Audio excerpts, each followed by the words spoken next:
Clara pressed her frozen body against 8 shivering children, her arms stretched wide like broken wings, trying to shelter them all.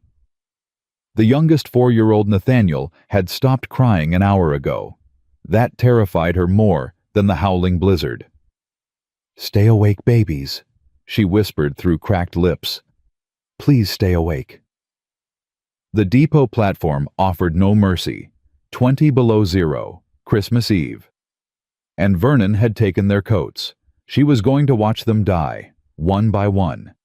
And there was nothing she could do. Then hoofbeats cut through the storm. If you want to see how this story ends, subscribe to our channel watch until the very last moment and comment your city so I can see how far our story travels. The wind didn't howl. It screamed. Clara Josephine Bennett had stopped feeling her feet 2 hours ago. Now her hands were going numb too, and that was worse. She needed her hands. She needed them to hold the children. "Mrs. Clara?"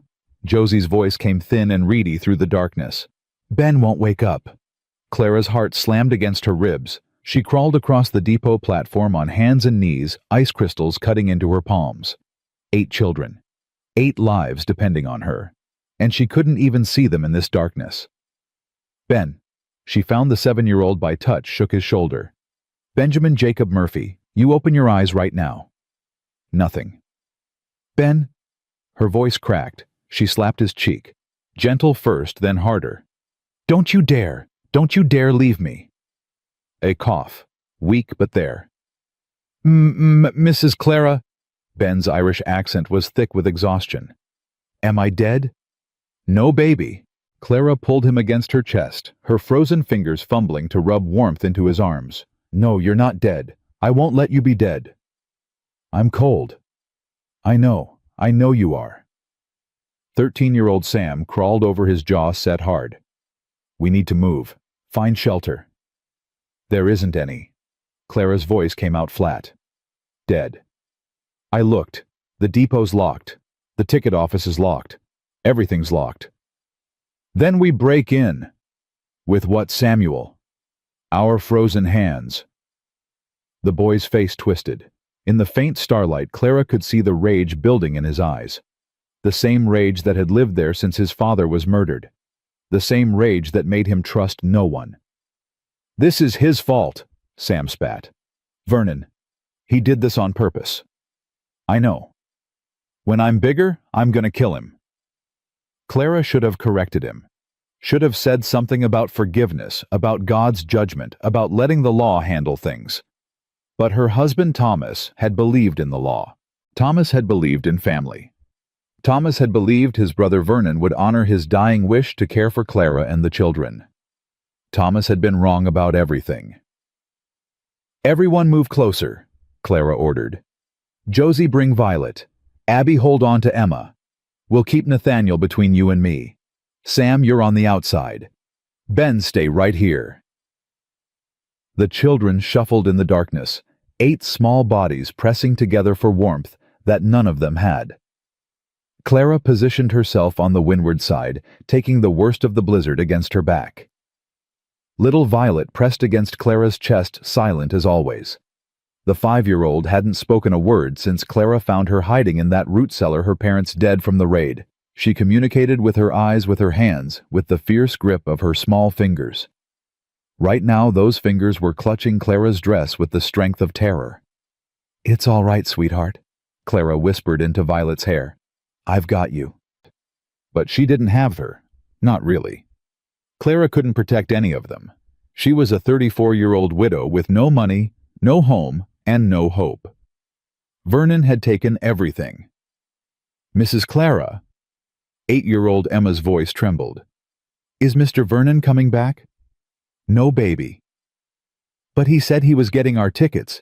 He said we were going to the orphanage where it's warm." "He lied." The words hung in the frozen air. Clara didn't soften them.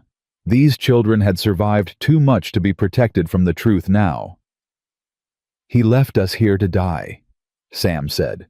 His voice was calm, terrifyingly calm for a 13-year-old. "Didn't he?" Mrs. Clara?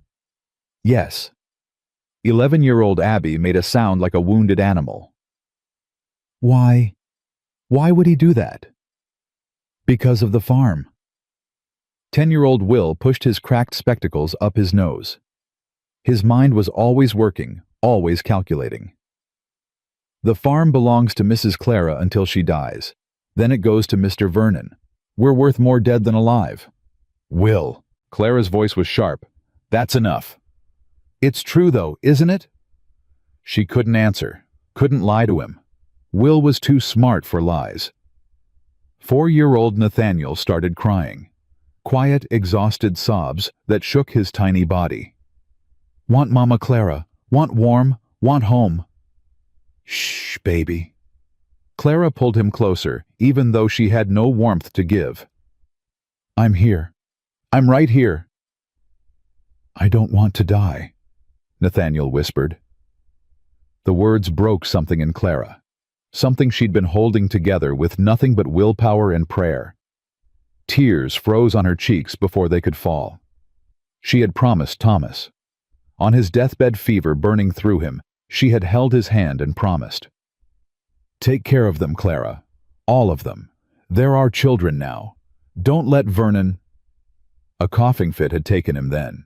He'd died before he could finish the warning. But Clara had understood. Thomas had known his brother's true nature, known and tried to protect them. It hadn't been enough. I'm sorry, Clara whispered into the wind. Thomas, I'm so sorry. I couldn't... Someone's coming. Sam's voice cut through her grief.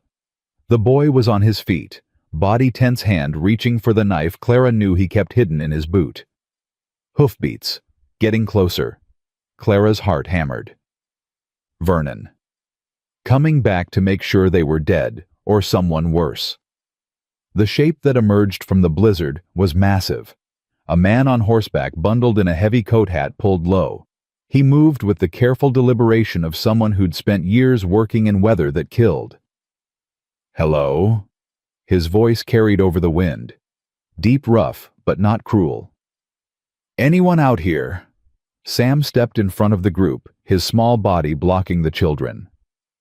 Who's asking? The man dismounted his boots, crunching in the snow. He moved closer, and Clara could make out more details now. Tall, broad shoulders, a face weathered by sun and wind, maybe 45 years old. Gray, threading through dark hair. Name's Elijah Holloway. He stopped a respectful distance away, hands visible. Got a ranch about 5 miles west. Thought I saw something at the depot when I was riding past. You thought wrong, Sam said. Nothing here. Sam. Clara's voice was weak but firm. Stop. She tried to stand. Her legs wouldn't cooperate. She fell back against the platform and the movement drew the man's attention. He was beside her in 3 strides, kneeling in the snow. Up close, his eyes were brown, dark and deep with something in them that looked like recognition. Ma'am, you're half frozen. His hands hovered over her shoulders, not touching. How long you been out here? Few hours. Her teeth chattered. Maybe more. In this weather, his voice went tight. With children, we didn't have a choice. The man's jaw worked. He looked at the cluster of small bodies behind Sam, counting. His face changed when he reached 8. Good God. He said it like a prayer. These all yours. Mine now. Something passed between them. An understanding that didn't need words. Clara saw his eyes move over the children's thin coats, their bare hands, their blue lips. Who left you here? Does it matter? It matters to me. Clara hesitated. Exhaustion made her honest. My brother-in-law, Vernon Bennett. He was supposed to buy train tickets to Helena. Instead, he took our coats and left. The man went very still. Vernon Bennett owns the farm east of Miller's Creek. Owned. Clara's voice was bitter. It was my husband's farm. My husband's children. Vernon got guardianship when Thomas died. Said he'd take care of us. Your husband. The man's voice changed again. went strange and tight. Thomas Bennett. The school teacher. Clara's heart stopped. You knew Thomas. The man didn't answer right away. He turned his head looking out into the storm, and Clara saw his throat work as he swallowed. Knew him. His voice came out rough. We served together, Shiloh. He pulled me out of a ditch when I took a bullet in the leg. Carried me half a mile to the field hospital. Thomas never mentioned. Probably didn't. The man looked back at her, and now Clara could see it. The grief, old and deep but real. He wasn't the type to talk about what he did, just the type to do it. He stood up, moved with sudden purpose to his horse. Clara watched him pull blankets from his saddlebags. Thick wool, more than one. The little ones first. He brought them back, started wrapping the youngest children without asking permission. Nathaniel first, then Violet, then Emma. Can they ride? I don't.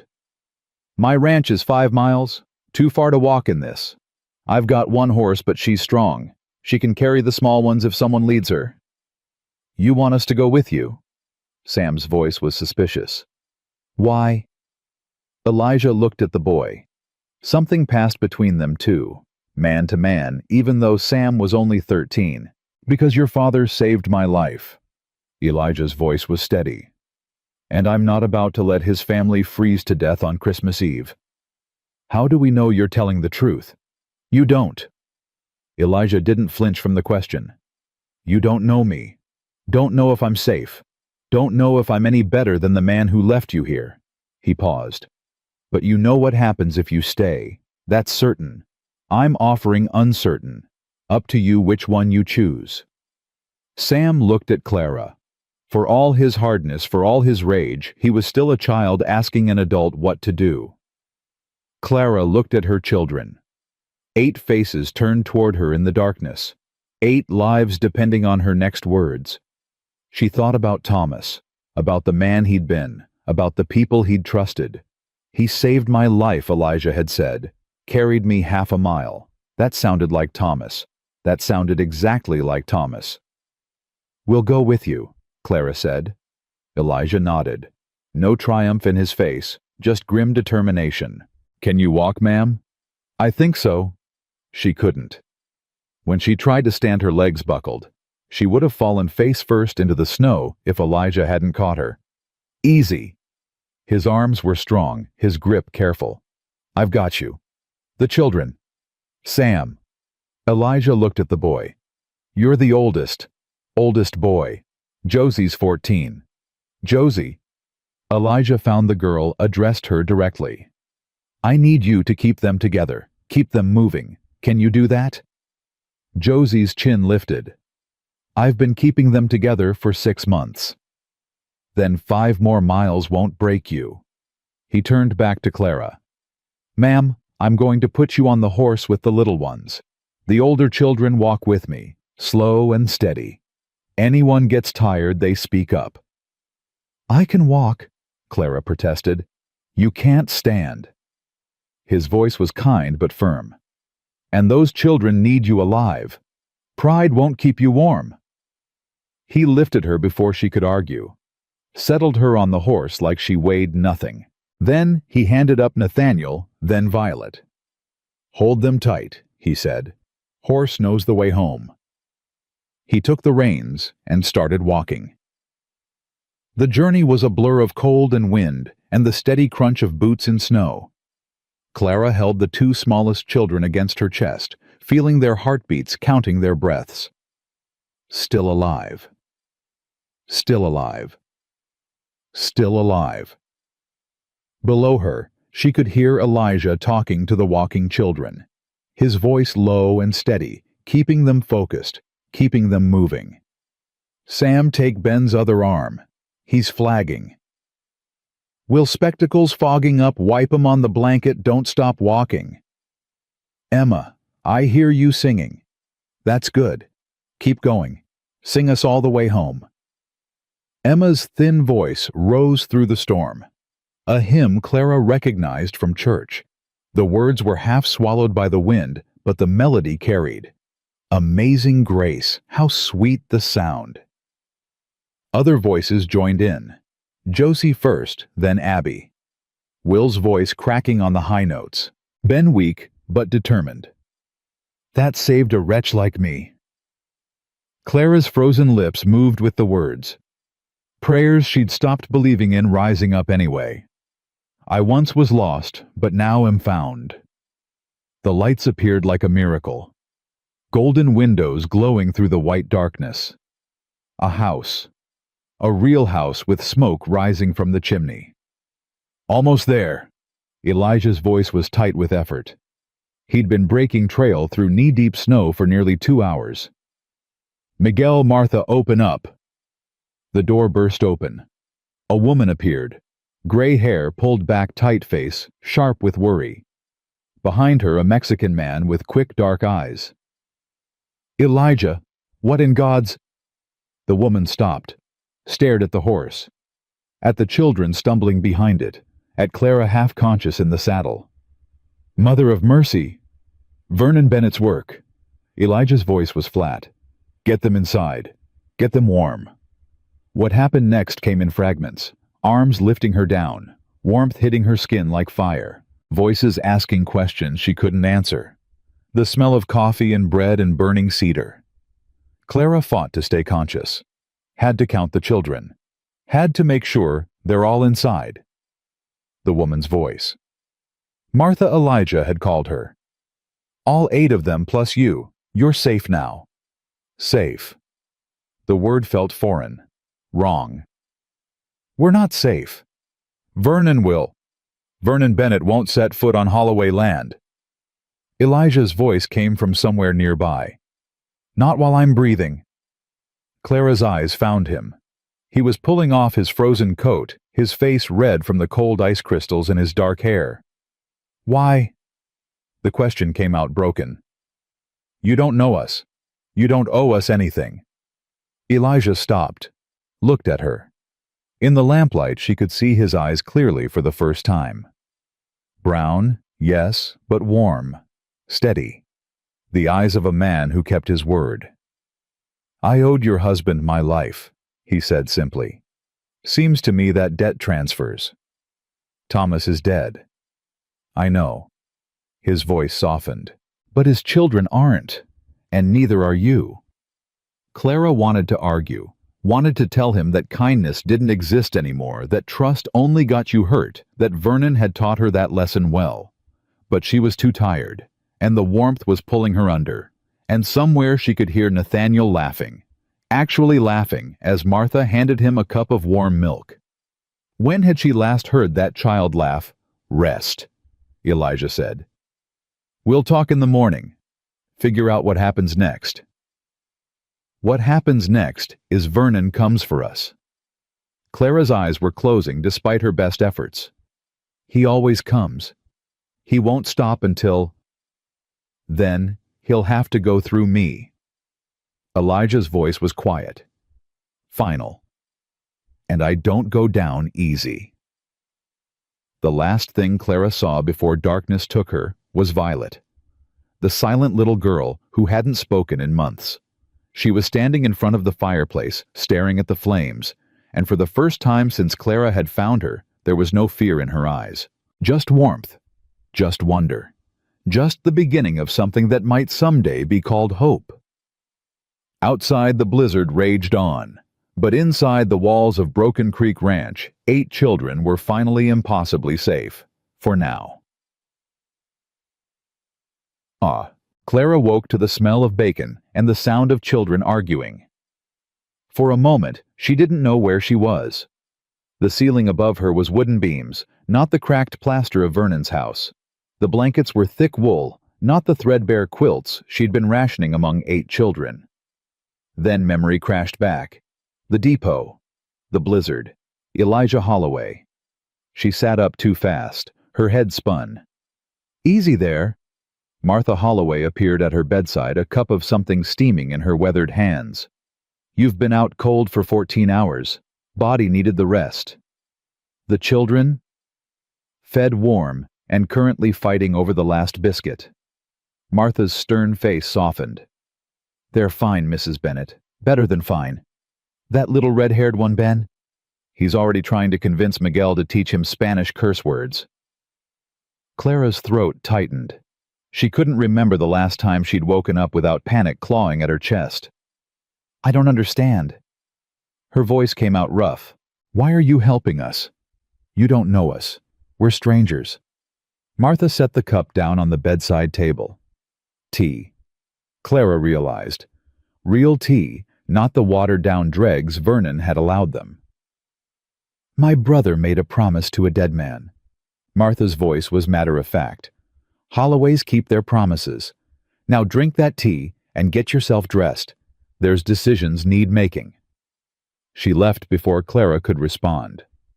The dress laid out on the chair wasn't Clara's. It was good-quality wool dark blue, clearly from Martha's own wardrobe. Clara's hands shook as she pulled it on. The fabric was soft against her skin. She'd forgotten what soft felt like. She found the children in the kitchen crowded around a table that wasn't quite big enough for all of them.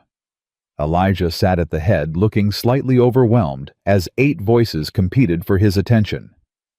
Mr. Elijah, do you have any books? That was Will, his broken spectacles held together with wire. I've read everything Mrs. Clara has twice. Mr. Elijah, can I see the horses? Emma's eyes were bright. I love horses. I had a horse once before. She stopped. Before her parents died. Before everything fell apart. I just really like horses. Mr. Elijah Ben called me a bad word in Spanish. Abby's voice was indignant.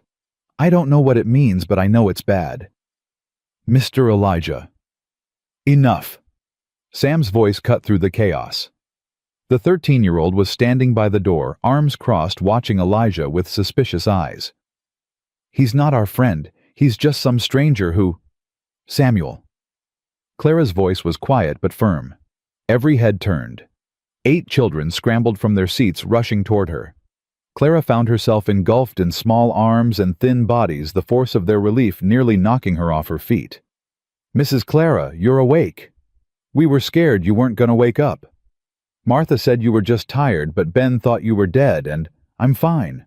Clara held them as tight as she could, her arms stretching to encompass as many as possible.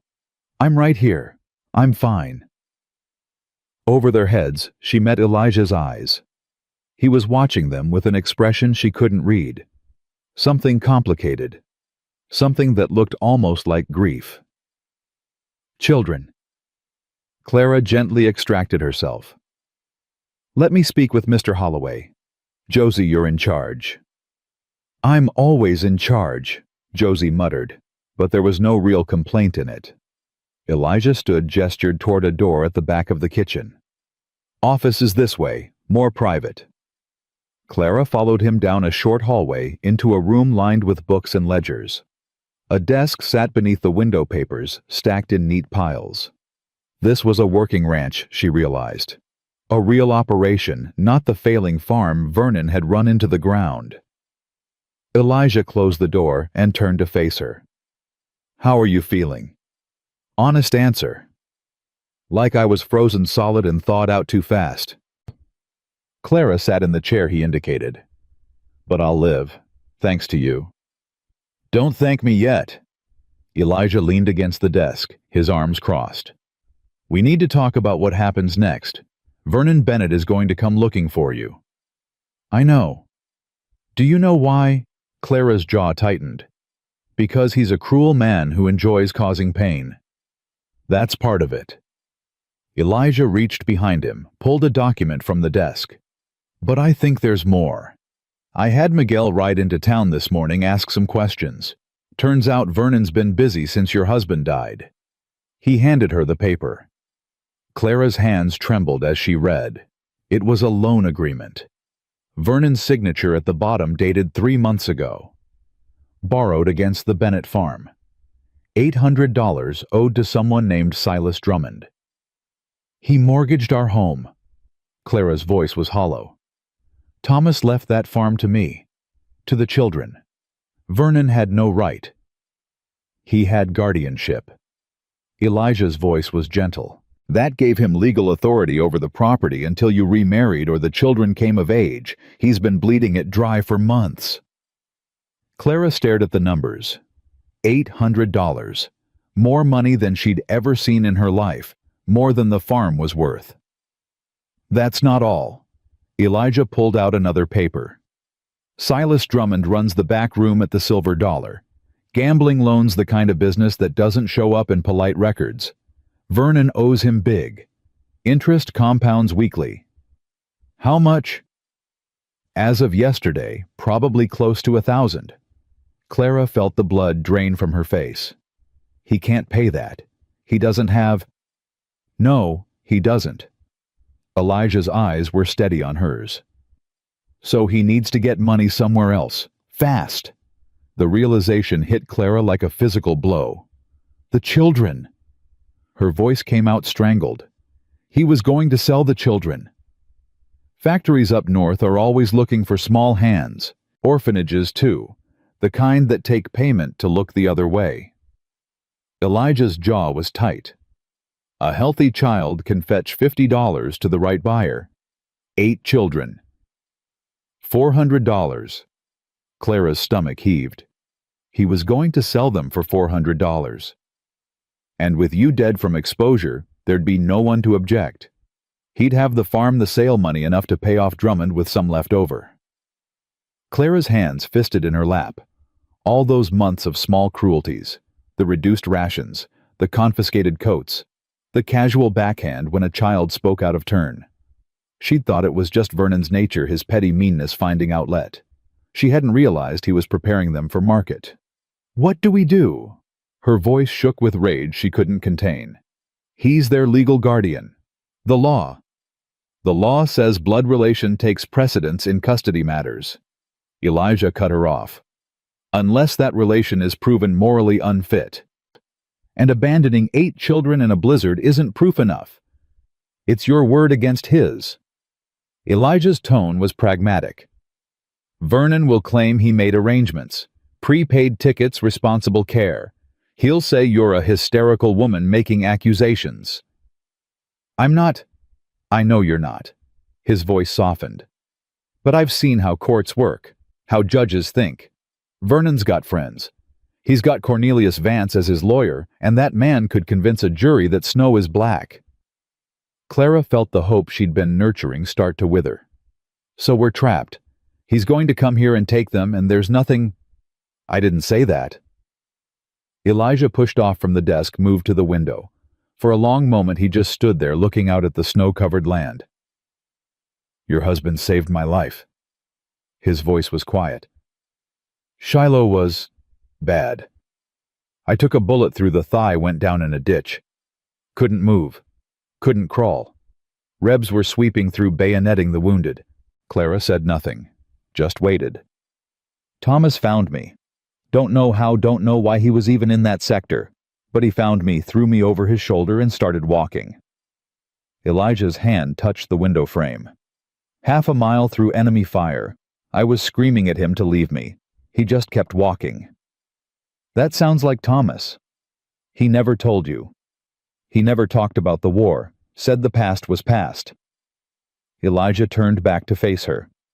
"The past is never past, Mrs. Bennett. It lives in the debts we owe, the promises we make." He paused. "Thomas wrote to me after he moved to Montana, told me about his farm, his school, the children he and his wife were taking in. He said he'd finally found something worth protecting." Clara's eyes burned. Thomas had written letters she never knew about, had friends she'd never met, had a whole life before her that she was only now discovering. "Last letter I got was a month before he died." Elijah pulled a worn envelope from his coat. "He knew he was sick, knew he might not make it. He asked me to watch over his family if anything happened." "Why didn't you come sooner?" "Letter took 3 weeks to reach me. By the time I got to your farm, Vernon had already moved you into the back rooms, told me you'd gone east to stay with family." Elijah's voice went bitter. "I believed him. God help me, I believed him, and rode away." Clara stared at him. All those months of suffering and help had been one conversation away. If she'd known Elijah existed, if she'd been able to get word to him somehow. "It's not your fault." The words came out before she could stop them. "Vernon lies like other men breathe. You couldn't have known." "Maybe not." Elijah folded the letter, put it back in his coat. "But I know now, and I'm going to make this right." "How?" "I'm going to petition for guardianship, legal and proper, through the territorial court." Clara's breath caught. "You'd do that, take on 8 children who aren't even—" "They were Thomas's children." Elijah's voice was firm. "That makes them mine, at least until they're old enough to choose for themselves." The door burst open. Martha stood there, her face pale. "Elijah, riders coming up the road. 3 of them." Elijah was moving before she finished speaking. Clara followed her heart, hammering. In the kitchen, the children had gone silent, their faces white with fear. "Is it him?" Josie's voice was steady, but Clara could see her hands shaking. "Is it Vernon?" "Stay inside." Elijah grabbed his coat from the hook. "Martha, keep them away from the windows." "I'm coming with you." Clara reached for her shawl. "No. Those are my children he's coming for. I have a right. You have a right to stay alive." Elijah's voice was harsh. "Vernon wants you dead, Mrs. Bennet. Anything happens out there, I need you in here ready to protect them if I fail." Their eyes locked. Clara saw the truth in his face. He wasn't sure he could win this fight. He was preparing for the possibility that he might lose. "Don't fail." Her voice cracked. "Please." Something shifted in his expression. "I don't intend to." He walked out into the cold. Clara gathered the children, pushed them back from the windows, but she couldn't stop herself from watching. 3 riders approaching. Vernon in front, his thin face set in a triumphant sneer. Beside him a man in a marshal's badge. And behind them, another man Clara didn't recognize, wearing a suit too fine for a Montana winter. Elijah stood on the porch, hands loose at his sides. Miguel appeared from the barn, moving to flank him. Both men looked calm, but Clara could see the tension in their shoulders. "Vernon." Elijah's voice carried across the yard. "You're not welcome here." Vernon's smile widened. "Elijah Holloway. I thought I recognized the description. The hermit rancher who never comes to town." He gestured to the man in the badge. "Marshal Keene here has a court order. Legal custody of my wards." "Your wards?" Elijah's voice was dangerous. "The children you left to freeze at the depot." "A misunderstanding. I made arrangements for their transport to a proper care facility. The ticket master failed to honor the prepaid fare." "That's a damned lie." "It's what the records show." Vernon pulled a paper from his coat. "I have documentation, receipts. The orphanage in Helena has been expecting them for days." Marshal Keene shifted uncomfortably in his saddle. He was a decent man. Clara knew she'd seen him help Thomas break up a bar fight once. But decent men followed the law, and the law favored blood relations. "Mr. Holloway," the marshal said carefully, "I've got a court order signed by Judge Whitfield. Vernon Dalton is the legal guardian of these children. I'm required to enforce—" "Dalton." Elijah's voice sharpened. "His name is Bennett. Vernon Bennett. Changed it last year." The man in the fine suit spoke for the first time. "Legal name change properly filed. I'm Cornelius Vance, Mr. Dalton's attorney. And this," he held up a sheaf of papers, "is a court order for the immediate return of the minor children currently being held on this property." "Held." Elijah took a step forward. "I saved those children from dying in a blizzard." "You removed them from their legal guardian's custody without authorization." Vance's voice was smooth as oil. "One might argue kidnapping if one were inclined to press charges."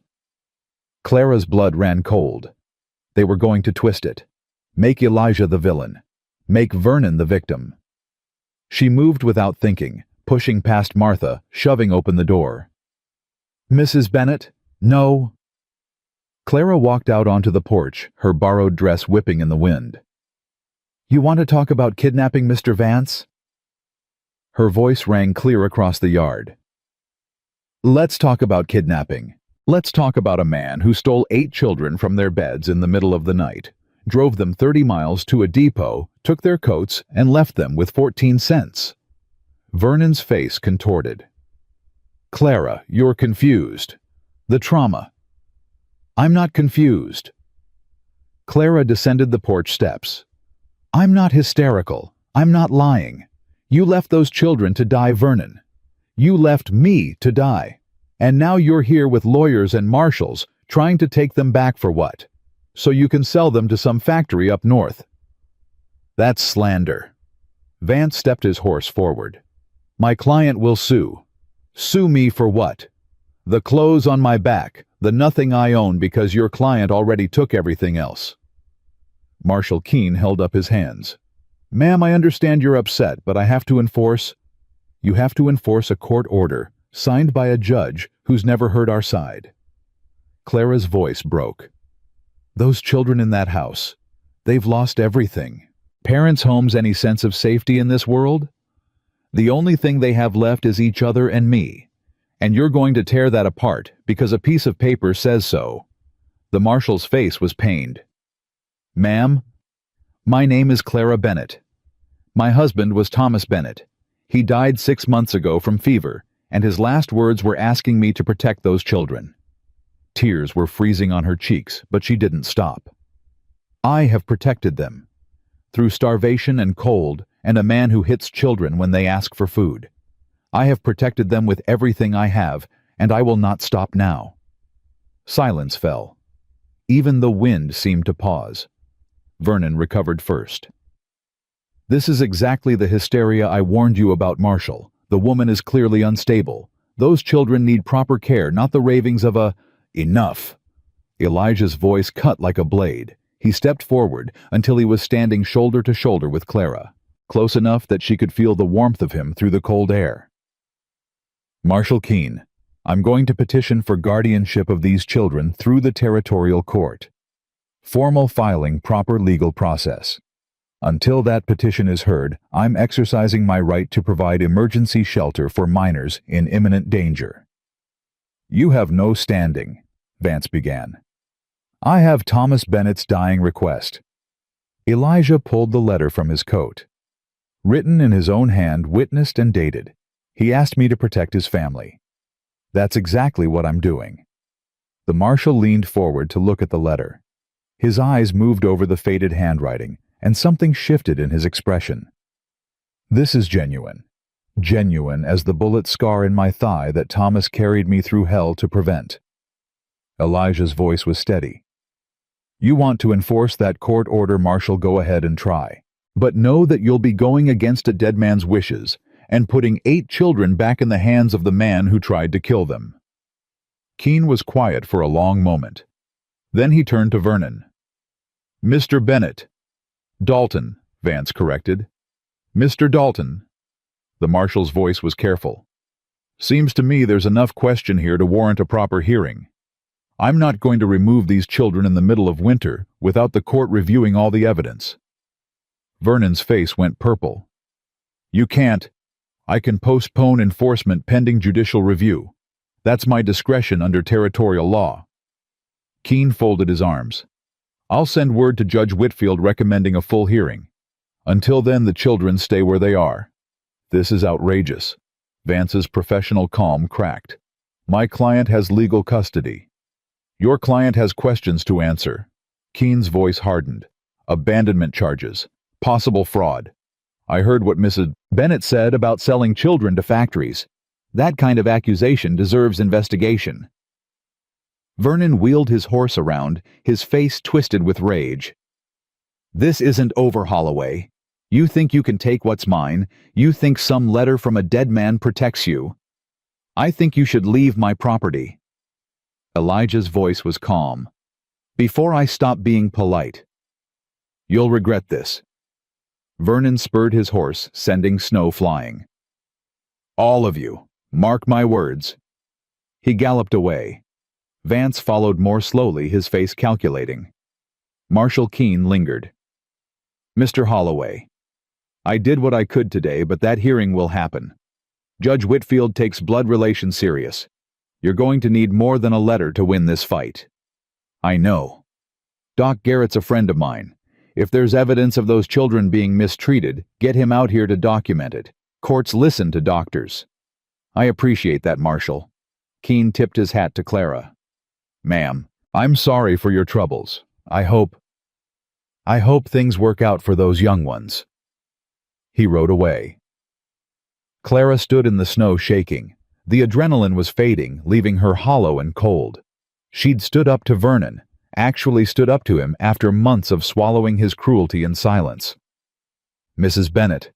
Elijah's voice was soft. She turned. He was looking at her with that complicated expression again. Wonder, maybe. Or respect. That was either very brave or very stupid. A laugh escaped her half-sob, half-release. Probably both. Probably. His mouth curved slightly. You should get inside. You're shaking. Mr. Holloway. She caught his arm before he could turn away.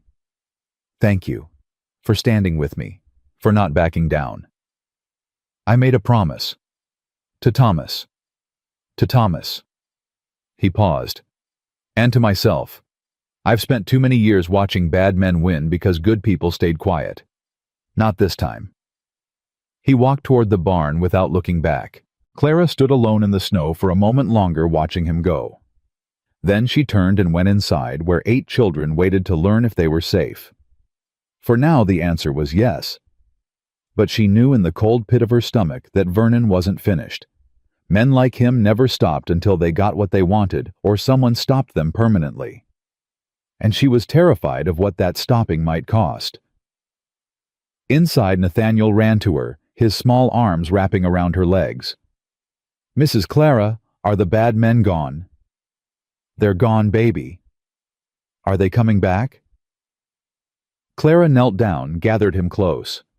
Over his shoulder she could see the other children watching, waiting, needing her to make this right. Maybe. She wouldn't lie to them, not about this. But we're going to be ready, and we're going to fight, and we're going to win. Promise. Nathaniel's voice was small. Clara thought of Thomas, of his steady hands and kind heart, of everything he'd built that Vernon was trying to destroy. Promise. It was a vow she didn't know if she could keep, but she was going to die trying. 3 weeks changed everything and nothing. The children grew stronger. Clara could see it in the color returning to their cheeks, the weight slowly filling out their thin frames. Martha's cooking worked miracles that medicine couldn't match. Biscuits and gravy for breakfast. Stew thick with beef and potatoes for supper. Fresh milk from the dairy cows that Nathaniel had claimed as his personal responsibility. But strength of body couldn't heal what Vernon had broken in their spirits. Clara found Josie crying behind the barn on the 12th day. The 14-year-old had her face buried in her knees, shoulders shaking with sobs she'd been holding back for months. Josie. Clara knelt beside her in the snow. Talk to me. I can't. Josie's voice was muffled. I'm supposed to be strong. The little ones need me to be strong. The little ones need you to be human. Clara pulled the girl against her chest. You've been carrying them for 6 months. It's all right to put the weight down sometimes. What if I put it down and can't pick it back up? Then I'll carry it for a while. That's what family does. Josie clung to her, crying harder. All the fear, all the exhaustion, all the desperate pretending that everything was fine, it poured out of her in great heaving sobs that shook them both. Clara held on and let her fall apart. When the tears finally slowed, Josie pulled back, her face red and swollen. Mrs. Clara, do you think we'll really get to stay here? I don't know, sweetheart, but I know we're going to fight for it. What if fighting isn't enough? Clara didn't have an answer for that, so she just held the girl tighter and prayed for strength she didn't feel. Sam was a different kind of broken. He didn't cry, didn't talk about his feelings, didn't let anyone close enough to see the cracks in his armor. Instead, he worked, dawn to dark, following Miguel around the ranch, learning to mend fences and rope cattle, and do the 100 small tasks that kept a working spread alive. Elijah watched him with knowing eyes. "That boy's running from something," he said to Clara one evening.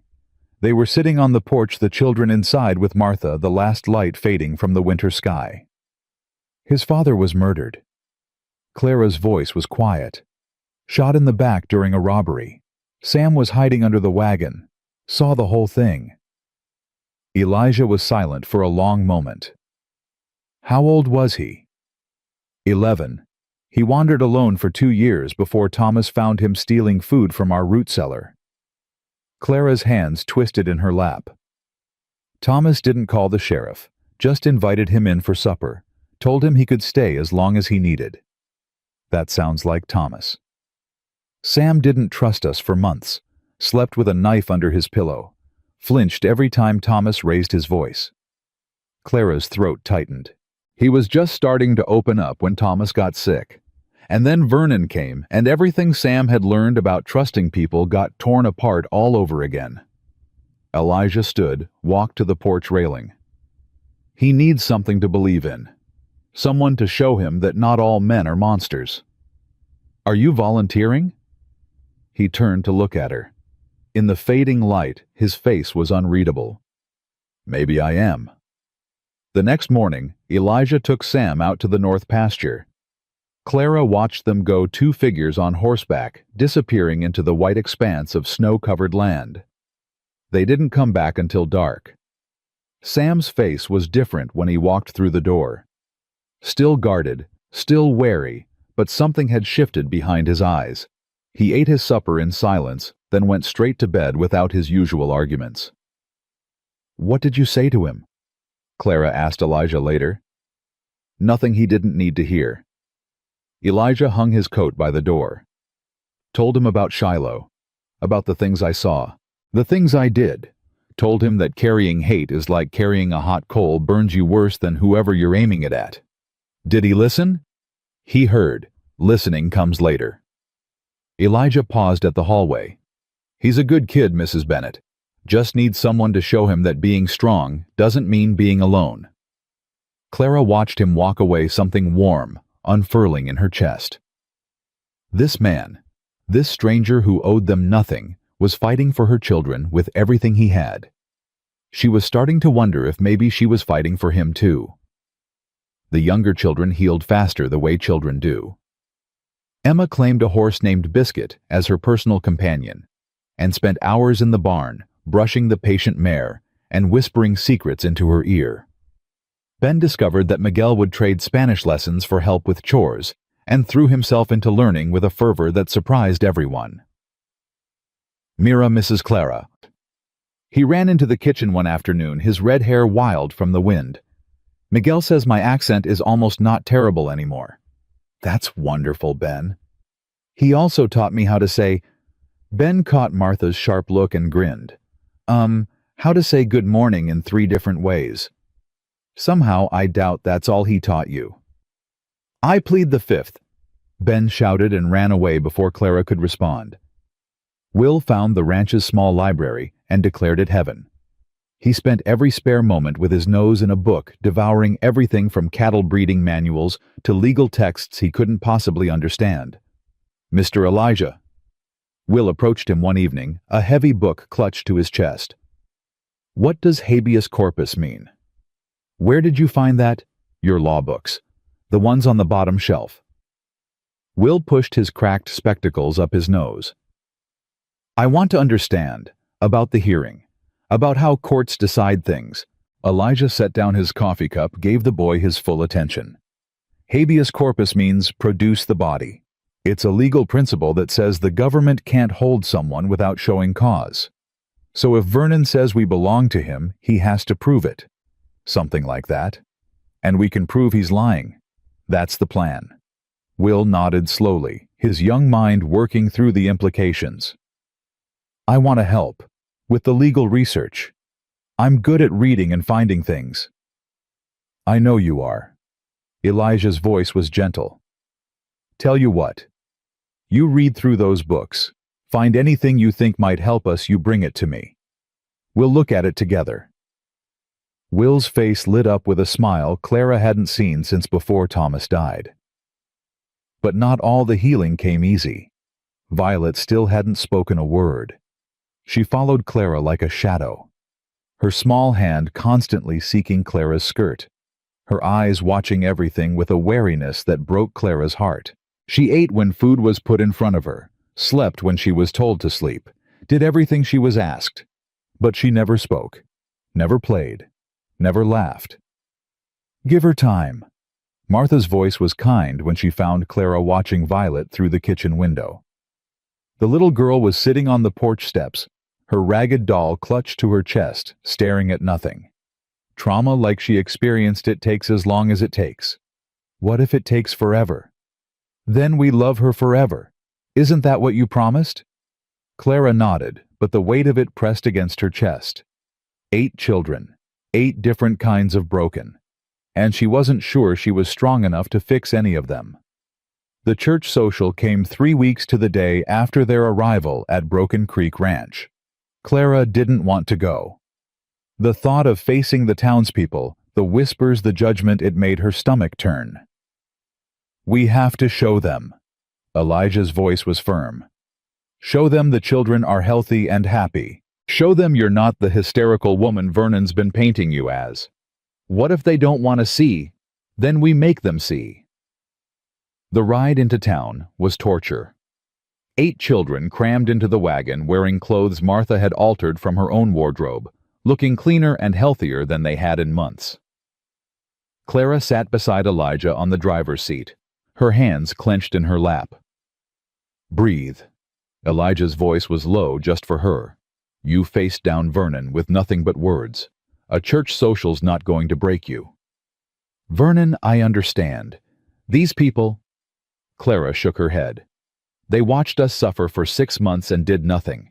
Saw the children getting thinner and said nothing. They're not evil like Vernon. They're just indifferent. And somehow that's worse." "Not all of them." Elijah guided the horses around a frozen rut. "There's good people in this town. They've just been told one story for so long they've forgotten to ask questions. We're going to give them a different story." The church was packed when they arrived. Heads turned. Whispers started. Clara felt the weight of 100 stares as she helped the children down from the wagon. "Stay close." She kept her voice calm. "Don't let them see you're afraid." "I'm not afraid." Sam's jaw was set hard. "Let them stare." They walked in together. 8 children. Clara, Elijah, and Martha forming a wall of solidarity that dared anyone to challenge them. The whispers grew louder. "That's the Bennett woman." "Living out at Holloway's place, I heard. Those poor children being dragged into—" "Shameless if you ask me." Clara's spine stiffened. Beside her, Elijah's hand found the small of her back. A brief touch there and gone, but it steadied her.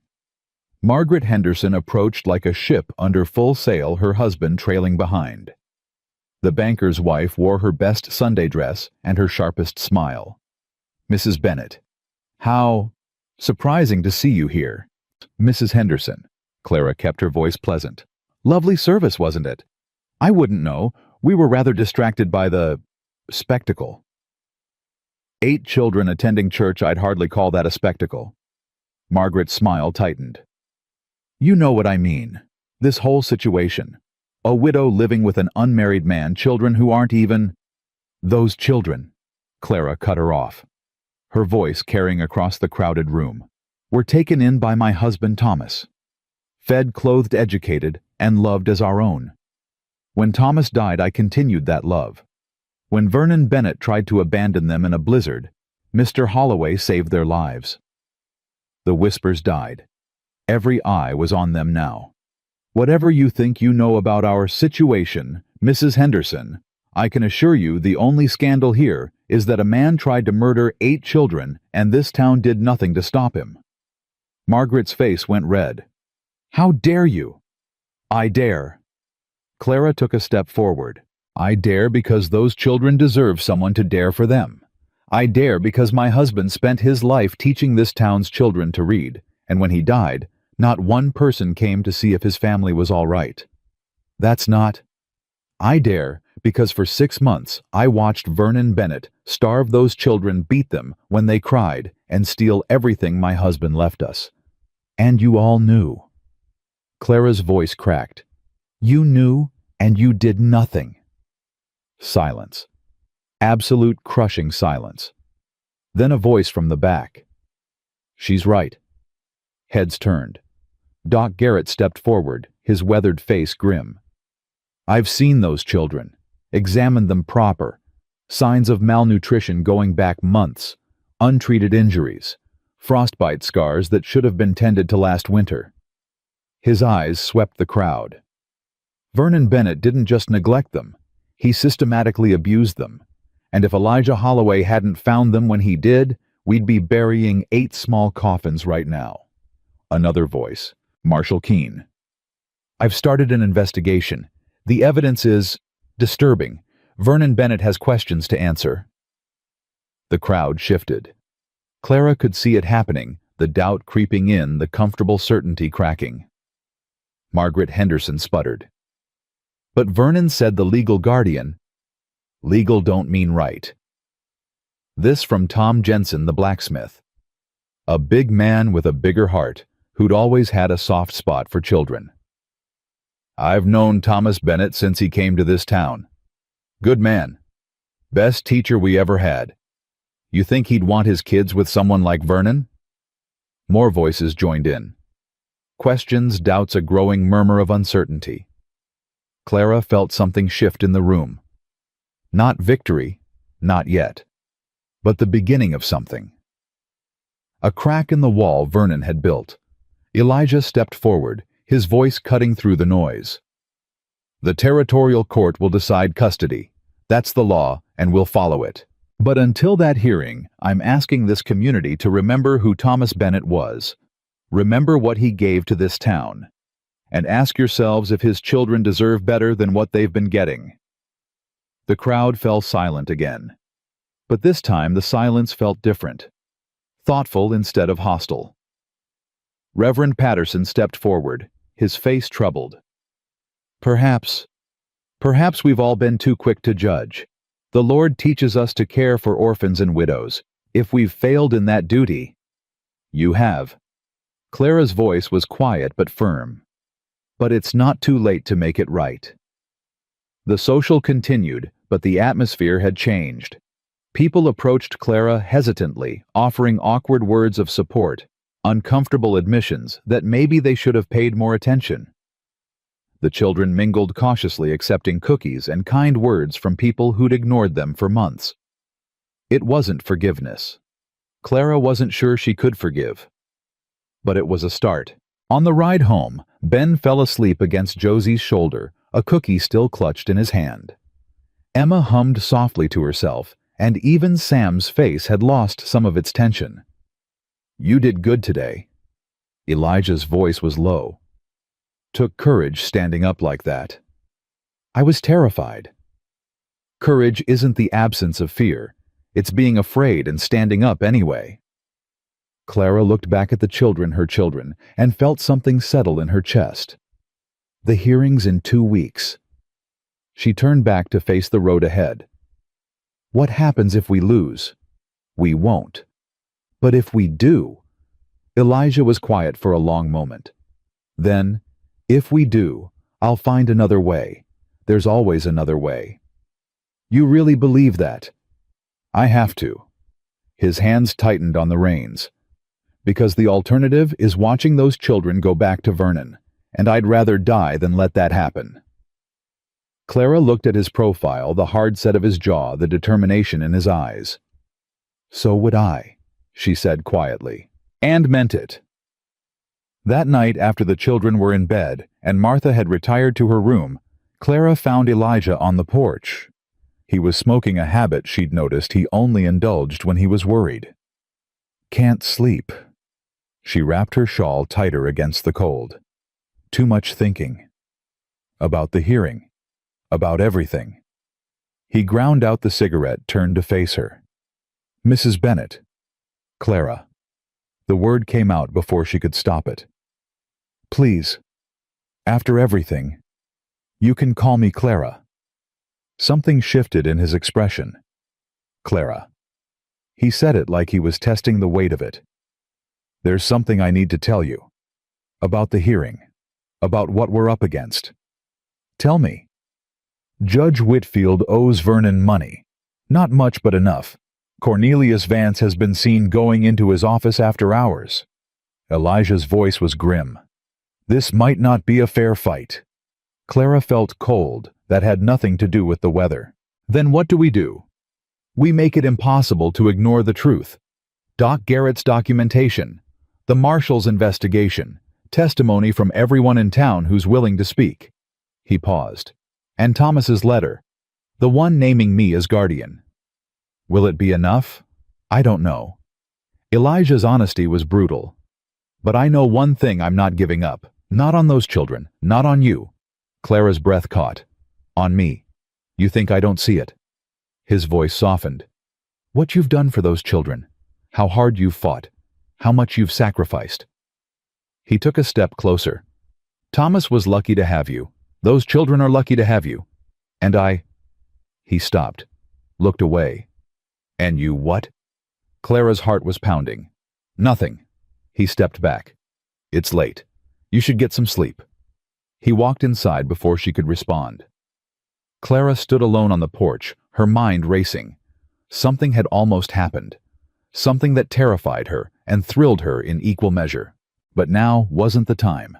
There was too much at stake. Too many lives depending on them keeping their heads clear. She went to bed alone, but sleep was a long time coming. And when it finally did, she dreamed of a future she wasn't sure she deserved. The territorial courthouse smelled of tobacco and old wood, and the sweat of too many bodies packed into too small a space. Clara sat in the front row, her hands folded in her lap to hide their trembling. 8 children lined the bench beside her, scrubbed clean and dressed in their best, their faces pale with fear they were trying not to show. Elijah sat at the defendant's table, his jaw set hard. He'd refused to hire a lawyer, said he couldn't afford one and wouldn't take charity. Clara had argued, Martha had argued. Even Miguel had tried in his quiet way. Elijah wouldn't budge. I'll speak the truth, he'd said. That should be enough. But looking at Cornelius Vance across the aisle, his oiled hair gleaming, his smile sharp as a blade, Clara wasn't sure truth would be enough for anything. Judge Amos Whitfield entered and the room rose. He was older than Clara had expected, mid-60s at least, with steel-gray hair and eyes that gave nothing away. This was the man who would decide her children's fate. This stranger in black robes who had never seen them laugh or cry or curl up together for warmth on cold nights. Be seated. Whitfield's voice was gravel and iron. Case number 847.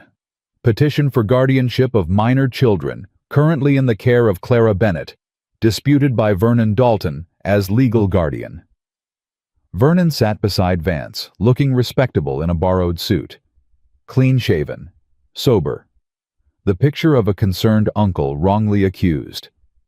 Clara's stomach turned at the sight of him. Mr. Vance, you may present your case. Vance rose with the fluid grace of a snake. Your Honor, this is a simple matter of territorial law. My client Vernon Dalton is the blood uncle of these 8 children. Under Statute 47, blood relations of the first degree take precedence in guardianship matters. Mr. Holloway, while perhaps well-intentioned, has no legal standing. The children were never formally adopted by Thomas Bennett, Whitfield said. They have no blood relation to either party. Precisely, Your Honor, which makes Vernon Dalton as brother to their de facto father the closest thing to family they have. Vance's smile widened. The law is clear. Elijah stood. May I speak, Your Honor? Whitfield nodded. Those children were Thomas Bennett's family in every way that matters. He fed them, clothed them, educated them, loved them as his own. When he died, his widow, Elijah gestured to Clara, continued that care. Vernon Dalton had 6 months to prove himself a worthy guardian. Instead, he starved them, beat them, and ultimately abandoned them in a blizzard to die. Objection, Vance's voice was smooth. "These are accusations without evidence." "I have evidence." Elijah pulled a folder from his coat. "Dr. Henry Garrett's medical examination of all 8 children documenting malnutrition, untreated injuries, and frostbite damage dating back months. I have sworn testimony from Marshall Keene regarding the circumstances of their rescue. I have financial records showing Vernon Dalton's gambling debts and his attempt to mortgage property that wasn't legally his to mortgage." He laid each document on the judge's bench. "And I have this." Elijah's voice softened. "A letter from Thomas Bennett, written 1 week before his death, explicitly naming me as guardian of his family should anything happen to him." The courtroom murmured. Whitfield took the letter, his face unreadable. "Your Honor," Vance interjected, "that letter is unwitnessed and therefore legally inadmissible. It could have been written by anyone." "It's in Thomas Bennett's hand. I have samples of his handwriting for comparison." Elijah's voice was steady. "And the letter mentions you by name, Judge Whitfield. Thomas wrote that you would understand, that you would know what kind of man I am." Whitfield went very still. Clara watched his face, saw something flicker behind those iron eyes. Recognition memory. She couldn't tell. "We served together," Elijah continued quietly. "Thomas and me. At Shiloh. He saved my life. Carried me half a mile through enemy fire with a bullet in his own spine. He never told anyone about that, never asked for recognition or reward. That's who he was." The judge's hands trembled slightly as he unfolded the letter. "The letter also mentions something else." Elijah's voice dropped lower. "Thomas writes that you know what he did for you at Shiloh, that you know what a promise means." Silence. Absolute crushing silence. Whitfield read the letter. His face did something complicated, grief and guilt and memory all tangled together. When he looked up, his eyes were wet. "I knew Thomas Bennett." His voice was rough. "He was the bravest man I ever served with. He saved my life at Shiloh, and I never got the chance to thank him proper." "Your Honor," Vance started. "Be quiet, Mr. Vance." Whitfield's voice cracked like a whip. "I'm not finished." He turned to Vernon. "Mr. Dalton, I've reviewed the evidence presented. Dr. Garrett's medical reports are damning. 8 children showing signs of systematic neglect over a period of months. Marshall Keene's investigation suggests possible fraud regarding the Bennett farm mortgage. And witnesses from the church social 3 days ago have come forward with statements supporting Mrs. Bennett's account of events." Vernon's face went pale. "Your Honor, those are lies. The woman is hysterical. She's trying to steal my brother's children." "Your brother's children." Whitfield's voice rose. "You mean the children you left at a train depot in 20 below weather, the children you were planning to sell to factories up north?" The courtroom exploded. Voices shouting, people rising from their seats. Whitfield's gavel came down hard again and again. "Order, I will have order." When the noise finally died, Whitfield leaned forward. "Marshall Keene, please take the stand." The marshal came forward, his face grim. He was sworn in, and Whitfield began his questions. "Marshal, you were present when Mr. Holloway found these children at the depot?" "No, Your Honor. I arrived the following morning in response to Mr. Holloway's summons." "What did you observe?" 8 children in various stages of frostbite recovery. Medical attention being provided by Dr. Garrett. The youngest, a 4-year-old boy, had stopped responding to his name. The doctor said another hour in that cold, and we'd have been recovering bodies, not children. And the circumstances of their abandonment. Vernon Dalton. The marshal caught himself. Mr. Dalton left them at the depot with 14 cents and a claim of prepaid train fare. The ticket master's records show no such fare was ever paid. Their coats were found in Mr. Dalton's wagon, removed before he left them. "He took their coats?" "Yes, Your Honor. Temperatures that night reached 22 below zero." The courtroom was utterly silent. Clara could feel the shift in the air. The doubt, the horror, the growing realization of what Vernon had done. Whitfield turned to Vernon. "Do you wish to respond, Mr. Dalton?" Vernon shot to his feet. This is a conspiracy. Holloway wants my brother's farm. He's using the children to steal what's rightfully mine. Rightfully yours. Clara stood before she could stop herself. That farm belonged to Thomas. Thomas left it to me and the children. You forged documents to claim guardianship. You mortgaged property you didn't own. You... Mrs. Bennet, please. Whitfield's voice was not unkind. You'll have your chance to speak. Clara sat back down, her heart pounding. Beside her, Josie gripped her hand. Vance tried to recover. Your Honor, regardless of the circumstances at the depot, the law is clear. Blood relation takes precedence. Mr. Dalton, whatever his failings, is still the closest legal kin to these children. He has no blood relation to them, Whitfield pointed out. They were never formally adopted. He has more relation than Mr. Holloway, who is a complete stranger. Not a stranger. Elijah's voice cut through. Thomas Bennet named me in his letter, asked me to protect his family. That's not nothing, Your Honor. That's a dying man's last request. Whitfield was quiet for a long moment. Then he turned to the children. I'd like to hear from the young ones themselves. Clara's heart stopped. Your Honor, they're just children. They're the ones whose lives hang in the balance. I'd like to know what they think. Whitfield's voice was gentler now. Who would like to speak first? Silence. The children looked at each other, fear and uncertainty in their eyes. Then Sam stood. The 13-year-old walked to the witness stand, his shoulders back, his jaw set. He was sworn in, his voice steady on the oath. Your name? Samuel Henry Collins. Sam. How long have you been with the Bennet family? 2 years, sir. Mr. Thomas found me stealing from his root cellar. Instead of calling the law, he invited me in for supper. Sam's voice cracked slightly. Said everyone deserves a second chance. And after Mr. Thomas died, what happened then? Sam's face hardened. Mr. Vernon came. Said he was taking over. Said we had to earn our keep or get out. He paused. He hit Abby the first week. She asked for more bread at supper, and he hit her across the face. Said children should be seen and not heard. The courtroom stirred. Clara saw people's faces changing, horror replacing skepticism. He made us work from dawn till dark.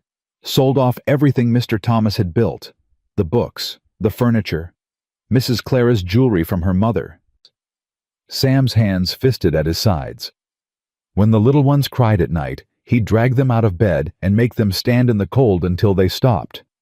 That's a lie, Vernon shouted. The boy is lying. I'm not lying. Sam's voice rose. You made Nathaniel stand in the snow for an hour because he had a nightmare. He's 4 years old. He was crying for his mama, and you made him stand in the snow until his feet turned blue. Whitfield's face was stone. Continue. The night at the depot, Mr. Vernon told us we were going to a nice place. A warm place with other children. Mrs. Clara didn't want to go, but he had a gun. He took our coats right before he left. Said we wouldn't need them. Sam's voice broke. He left us there to die, all of us. And if Mr. Elijah hadn't come... He stopped. Couldn't continue. Clara was crying openly now. She wasn't the only one. Thank you, Sam. Whitfield's voice was rough. You may step down. Sam returned to his seat. Clara pulled him close, and for once he didn't resist. Anyone else wish to speak? Movement from the end of the bench. Little Violet, the silent one, the child who hadn't spoken a word in months, was standing. Clara's breath caught. Violet, sweetheart, you don't have to... But Violet was already walking forward. Her ragged doll clutched to her chest, her small feet moving with determination. She climbed into the witness chair so tiny she could barely see over the railing. Whitfield leaned forward. What's your name, child? Violet said nothing, just stared at him with those huge, haunted eyes. She doesn't speak, Your Honor. Clara's voice was strained. She hasn't spoken since her parents were killed, almost a year now. I see. Whitfield's voice was gentle. Violet, do you understand what's happening here today? You can nod or shake your head. Violet nodded. Do you want to go back to Vernon Dalton? Violent shake of the head. Do you want to stay with Mrs. Bennet and Mr. Holloway? Vigorous nodding. Is there anything you want to tell me? Anything at all? Silence stretched. Clara's heart ached. This child had been through so much, lost so much. The words were trapped inside her, locked away behind walls of trauma and fear. Then Violet opened her mouth. Home. The word came out rusty, broken, barely audible. But it came. Home. Violet's voice grew stronger. This is home. They are home. She pointed at Clara, at the other children, at Elijah. Not him. She pointed at Vernon, and her small face twisted with a hatred no 5-year-old should know. Never him. Clara was sobbing. Martha was sobbing. Half the courtroom was in tears. Violet climbed down from the witness chair and walked back to Clara, her chin high. She crawled into Clara's lap and buried her face against her chest. Home, she whispered again. Mama. It was the first time she'd ever called Clara that. Whitfield removed his spectacles, wiped his eyes. When he spoke, his voice was thick. I've heard enough. Vance jumped up. Your Honor, surely you're not going to base a legal ruling on the testimony of traumatized children. I'm going to base my ruling on evidence, Mr. Vance. Medical evidence of abuse, financial evidence of fraud, witness testimony from a United States Marshal, and yes, the testimony of 8 children who have more courage in their little fingers than your client has in his entire body. Whitfield stood. Vernon Dalton, I'm remanding you to the custody of Marshal Keene, pending charges of child abandonment, attempted fraud, and reckless endangerment. Your petition for guardianship is denied. You can't do this. Vernon lunged forward. Those children are mine, the money. He stopped, realized what he'd said. The money. Whitfield's voice was ice. What money, Mr. Dalton? Vernon's face went gray. Marshal, please search Mr. Dalton for any relevant documents.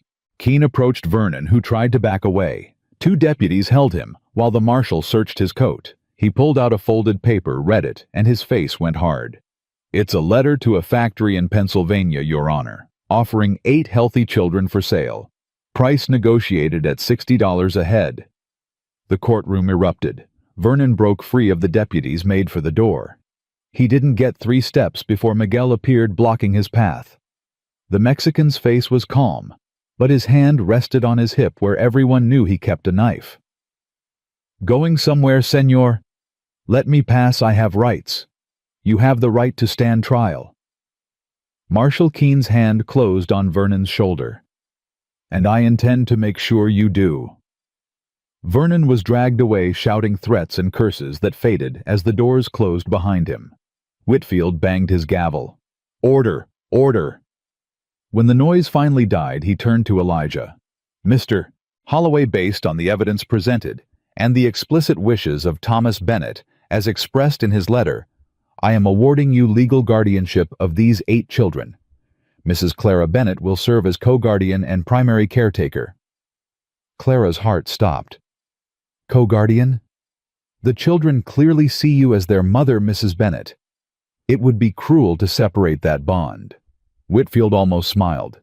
Besides, someone needs to make sure Mr. Holloway doesn't fill their heads with nothing but cattle and crops. Laughter rippled through the courtroom. The first laughter Clara had heard in this place. This guardianship is permanent and final.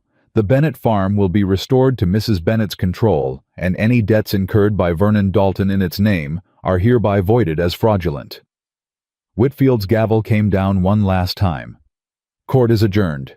Then it was chaos. Children running, crying, laughing. Martha pulling Clara into a crushing hug.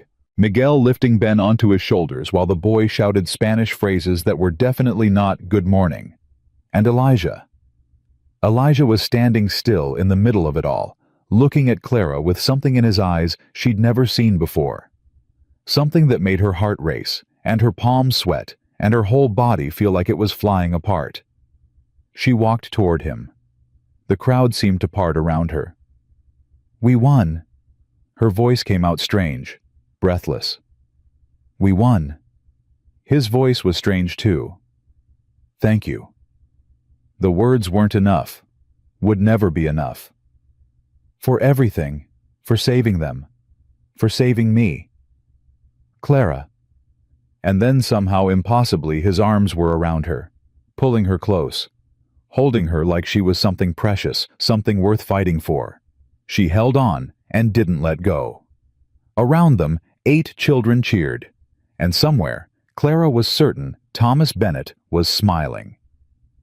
Spring came to Montana like a promise finally kept. Clara stood on the porch of Broken Creek Ranch, watching the last of the snow melt from the hills. 3 months had passed since the trial. 3 months of healing, of rebuilding, of learning what it meant to be safe. Mama Clara! Nathaniel came running around the corner of the house, his dark curls, wild mud streaking his cheeks. Ben put a frog in Emma's bed and she's crying, and Sam says he's going to throw Ben in the horse trough. Clara sighed. Some things never changed. Tell Sam that no one is throwing anyone anywhere, and tell Ben he's mucking stalls for a week. A whole week. 2 if he argues. Nathaniel ran off shouting the verdict at the top of his lungs. Clara shook her head, but she was smiling. Chaos. Beautiful, wonderful, exhausting chaos. That boy's got lungs like a cavalry bugle. Elijah appeared beside her coffee cup in hand. Heard him clear from the barn. He's 4. Everything is an emergency. Reckon that's true. Elijah leaned against the porch railing, his shoulder almost touching hers. Miguel says the new calves are coming in strong. Should be a good year. Should be. They stood in comfortable silence, watching the ranch come alive around them. Josie was hanging laundry on the line, her movements confident and sure. Will sat on the fence, a book open on his lap, explaining something to Abby, who listened with exaggerated patience. Emma had emerged from whatever frog-related crisis had occurred and was heading toward the barn, no doubt to tell Biscuit all about it. And Violet. Violet was playing. Clara's throat tightened every time she saw it. The little girl who hadn't spoken for a year, who had moved through the world like a ghost, was sitting in the grass with a doll Martha had made. Her talking to it in a stream of soft, constant words. She asked me something yesterday. Elijah's voice was quiet. Asked if I was going to be her papa. Clara's heart stuttered. What did you tell her? Told her that was up to you. He turned to face her, and something in his expression made her breath catch. Clara, there's something I've been meaning to say. Elijah, let me finish, please.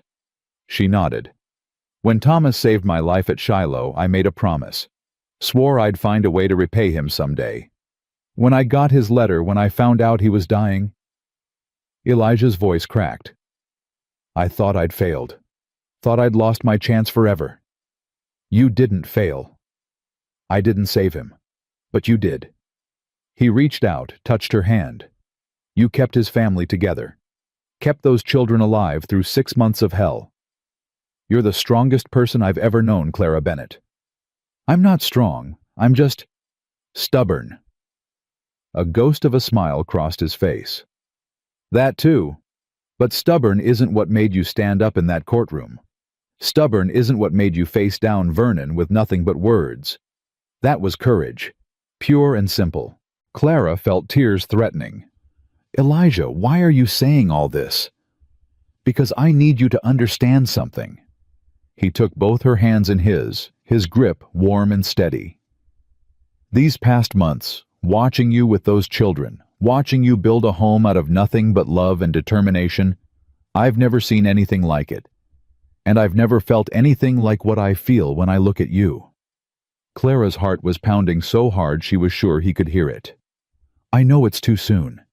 I know you're still grieving Thomas. I know there's 100 reasons why this is a bad idea. His eyes held hers, brown and deep, and full of something that looked terrifyingly like hope. But I can't keep pretending I don't love you. I can't keep acting like you're just my partner in guardianship when you're the first thing I think about in the morning and the last thing I think about at night. Elijah. I'm not asking for an answer right now. I'm just asking you to know. To understand that whatever happens, whatever you decide, I'm not going anywhere. Those children are my family now. You're my family now. And Holloways don't abandon family. Clara couldn't speak, couldn't breathe, couldn't do anything but stand there with her hands in his, feeling the solid warmth of him, the steadiness that had been her anchor through the worst storms of her life. "You don't have to say anything," he said softly. "I just needed you to know." He started to pull away. Clara grabbed his hands tighter. "Thomas told me something before he died." Her voice was barely a whisper. "He said that love isn't a finite thing, that the heart doesn't run out. He said that if I ever found happiness again I should take it, that he'd want me to take it." Elijah went very still. I didn't understand what he meant then. I was too grief-stricken, too focused on keeping the children alive. Clara's eyes blurred with tears. "But I understand now. He knew. Somehow he knew that you'd come for us, that you'd save us, and he wanted me to know it was all right." Clara. "I love you, Elijah Holloway." The words came out strong, certain. "I love the way you talk to Sam like he's a man worth respecting. I love the way you let Will read you legal briefs at dinner. I love the way you carry Nathaniel on your shoulders even when your back aches. I love that you've never once made those children feel like a burden." She stepped closer, close enough to see the tears gathering in his eyes. "I love that you rode through a blizzard to save strangers because you made a promise to a dead man. I love that you fought for us when you had every reason to walk away. I love—" He kissed her. It wasn't gentle. It was desperate and fierce and full of everything they'd both been holding back for months. Clara wrapped her arms around his neck and held on, and for the first time since Thomas died, she felt whole. "You—" They broke apart to find Ben standing at the corner of the house, his face screwed up in theatrical disgust. Sam, Mr. Elijah is kissing Mama Clara. It's disgusting. Benjamin Jacob Murphy." Clara's voice was stern, but she couldn't stop smiling. "Shouldn't you be mucking stalls?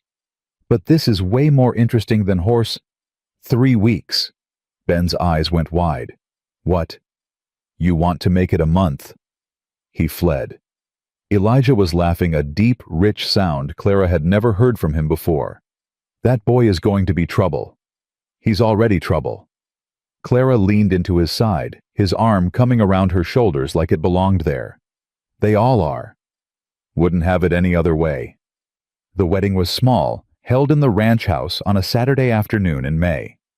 Reverend Patterson officiated his earlier judgment, forgotten, in the face of a community that had finally learned to see clearly. Judge Whitfield stood as witness, his stern face softened with something like joy. All 8 children had roles. Josie and Sam stood as witnesses. Will read a poem he'd written himself, stumbling over words he was too smart to mispronounce. Abby and Emma scattered wildflowers down the makeshift aisle. Ben carried the rings on a pillow Martha had embroidered. And Violet. Violet stood between Clara and Elijah, her small hands holding theirs, her face shining. When Reverend Patterson asked who gave this woman in marriage, 8 voices answered at once. "We do." The reception spilled out onto the porch and into the yard. Miguel played guitar, while Ben attempted to teach Emma a Spanish dance he'd clearly made up on the spot. Martha presided over a feast that used every dish in the house. Neighbors who'd ignored them for months brought gifts and apologies, both accepted with grace. Clara found herself standing apart from it all, watching her family, her real family, the one she'd built from broken pieces and desperate hope. Having second thoughts, Elijah appeared at her elbow, a glass of cider in each hand. Just the opposite. She took the glass, clinked it against his. "I keep waiting to wake up. Keep expecting this to be a dream." "If it's a dream, I don't want to wake up either." "Mama?" Violet tugged at Clara's skirt, her face serious. Is Mr. Elijah my papa now? For real? Clara knelt down, smoothing Violet's hair. What do you think, sweetheart? Violet considered the question with the gravity only a 5-year-old could muster. Then she turned to Elijah, held out her arms. He lifted her without hesitation, settled her on his hip like he'd been doing it his whole life. Papa, Violet said, testing the word. I like it. I like it too, little one. She wrapped her arms around his neck and held on. Clara watched them, this man who had become her husband, this child who had finally found her voice, and felt something settle in her chest. A peace she hadn't known she was missing. The first year brought challenges. A harsh winter that tested their supplies. A spring flood that threatened the lower pastures.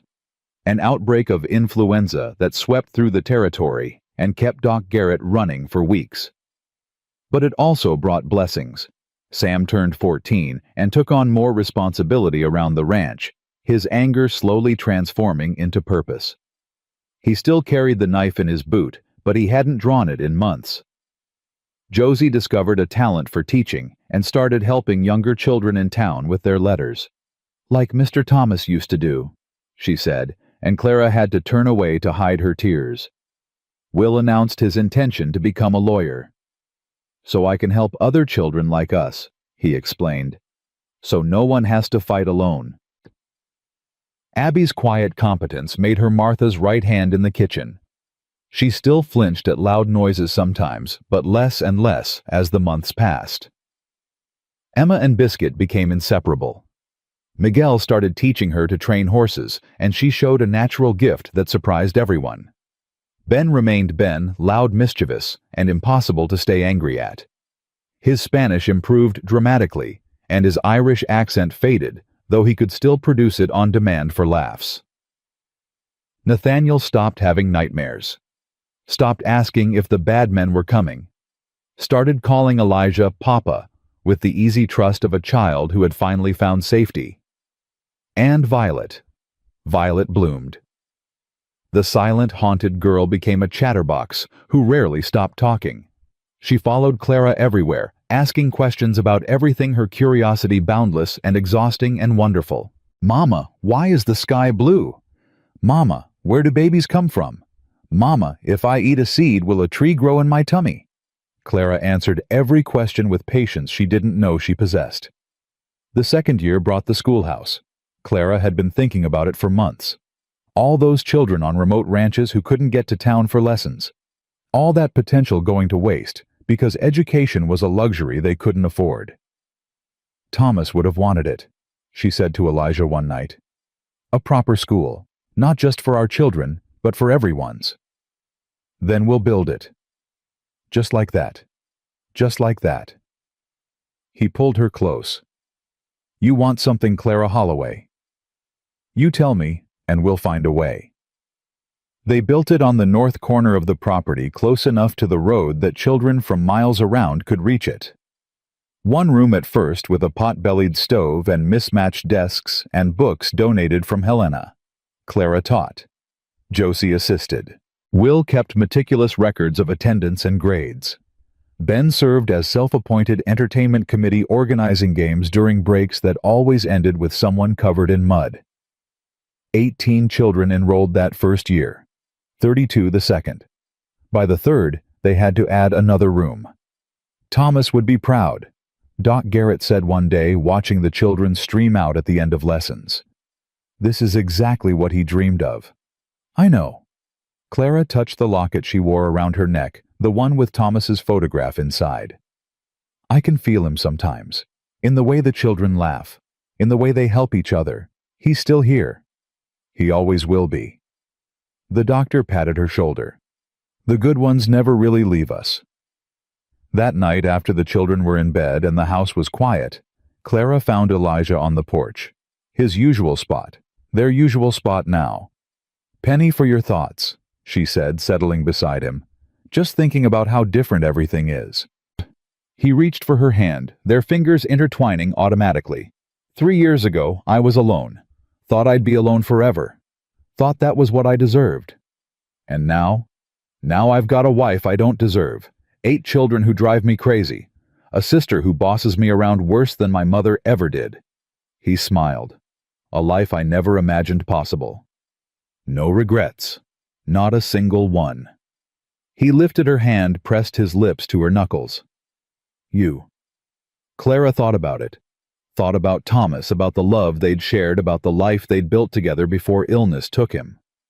Thought about the darkness that followed Vernon's cruelty. The children suffering the night at the depot when she'd been certain they would all die. And then she thought about now. About Elijah's steady presence, his quiet strength, his fierce protectiveness. About 8 children who had become hers in every way that mattered. About a home built on promises kept and love earned. No regrets, she said, only gratitude.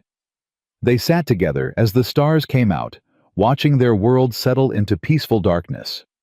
Vernon Dalton died in prison 2 years into his sentence. Pneumonia, the warden said. Clara felt nothing when she heard the news. The man who had tried to destroy her family had become a stranger, a shadow from a life that no longer existed. Judge Whitfield passed away in his sleep the following spring, aged 71. In his will, he left his entire law library to Will Collins, along with a note that read, "For the young man who will fight for those who cannot fight for themselves." Will kept that note in his pocket through law school, through his first case, through every victory that followed. Martha Holloway lived to see her 80th birthday surrounded by children and grandchildren who called her grandmother, regardless of blood. She died in the kitchen rolling out biscuits exactly the way she would have wanted. Miguel Santos stayed at Broken Creek Ranch until his own death at 62. He taught every one of the children to ride to rope and to swear in Spanish. At his funeral, Ben gave the eulogy entirely in Spanish, and not a dry eye remained. The children grew, married, had children of their own.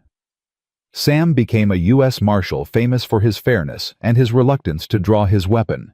He never forgot what it felt like to be helpless, and he spent his career making sure other children never felt that way. Josie took over the schoolhouse when Clara retired, expanding it into a proper academy that educated 3 generations of Montana children. She never married, never wanted to. She said teaching was her calling, and she answered it completely.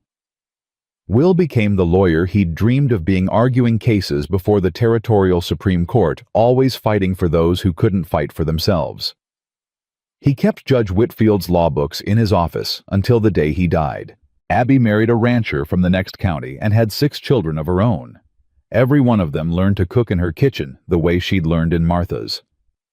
Emma became a horse trainer of some renown, her methods gentler and more effective than anything the old-timers had seen. Biscuit lived to 28, longer than any horse had a right to, and was buried on the hill overlooking the ranch. Ben never quite lost his mischief, but he channeled it into legitimate business ventures that made him wealthy and allowed him to fund Josie's school. He spoke at her retirement ceremony in fluent Spanish, then perfectly accented Irish, making the audience laugh until they cried. Nathaniel became a doctor, inspired by Doc Garrett's kindness during the early years. He returned to Cedar Falls and practiced medicine for 40 years, never turning away a patient who couldn't pay. And Violet became a writer. Stories at first, then novels, tales of orphans who found families of broken things made whole of love that conquered fear. Her books sold across the country, translated into a dozen languages, read by millions who never knew the real story behind the fiction. But Clara's favorite thing Violet ever wrote was a simple dedication in her first published novel. For Mama Clara and Papa Elijah, who taught me that home isn't a place, it's the people who love you enough to never let go. Clara kept a copy of that book on her nightstand until the end. She outlived Elijah by 3 years, though it felt like 3 decades. He died in his sleep, aged 78, his hand still reaching for hers across the bed. Clara woke to find him gone and felt her heart break in a way she'd thought she'd already survived. But she had children to live for. Grandchildren. Great-grandchildren. A legacy of love that stretched beyond anything she'd imagined possible on that frozen depot platform so many years ago. She died on a spring morning aged 79, surrounded by every member of her family who could reach the ranch in time. The last thing she saw was 8 faces, not children anymore, but still hers, always hers, and she smiled. "Thomas," she whispered. "Elijah, I'm coming home." And then she was gone. They buried her next to Elijah on the hill overlooking the ranch, within sight of the schoolhouse she'd built and the home she'd made. The headstone was simple, the way she would have wanted: Clara Josephine Holloway, 1855-1934, beloved wife, mother, and teacher. Home is the people who love you. 8 grown children stood at her graveside, along with their children and their children's children. A family that had started with a desperate promise and a frozen night had grown into something that would outlast them all. Violet spoke last, her voice steady despite her tears. "Mama Clara used to say that family isn't about blood. It's about choice. It's about showing up when showing up costs something. It's about loving people even when they're hard to love." She looked around at her brothers and sisters, at the sea of faces they'd created together. She chose us. Every single day she chose us. And that choice saved our lives, gave us lives worth living, made us into people who know how to love because we were loved first. Violet placed a hand on the headstone. "Thank you, Mama, for choosing us, for never giving up, for teaching us that the strongest thing a person can be is kind." She stepped back into her husband's arms. The wind blew across the Montana hills, carrying the scent of wildflowers and new grass. Somewhere, a horse whickered. Children laughed. Life went on the way it always does. But the love Clara built the family she created from nothing but courage and faith, and stubborn, impossible hope that lived forever. Because some things are stronger than blood. Some things are stronger than death. Some things are stronger than any storm that tries to tear them apart. And love, real love, the kind that chooses and keeps choosing, even when it costs everything, that love never dies. It just goes home.